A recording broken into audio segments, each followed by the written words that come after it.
From year to year, we're usually not shocked to see certain weeds pop up again and again.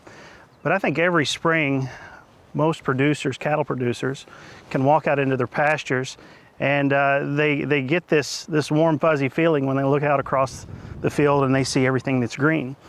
But when you start digging in between grass plants and looking down at what's coming up, you'll see that there are quite a few weeds popping up in your pasture during that time, even though everything looks nice and green. Now the problem is, a field like this that has some patches of annual weeds that have kind of taken over, these patches are eventually going to die out here in a few weeks when we get into the later parts of spring, early parts of summer.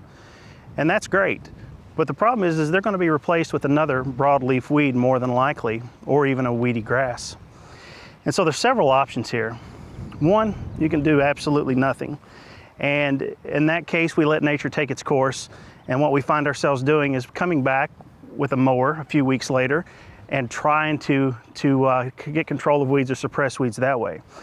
The other option is to go the cheap route with a herbicide, something like a 2,4-D.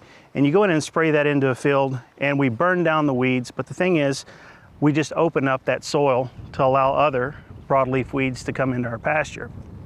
And then the third option is to come in with a good soil residual herbicide like Grazon Next HL that's actually going to hold those weeds back for a period of time, several weeks, and it's going to give us the time we need to backfill those bare spots with grasses.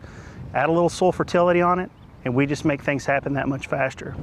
So at the end of the day, the best bang for our buck in a pasture early spring is to get on those weeds as soon as possible, get them under control, and start shifting that competitive advantage back to our forage grass species.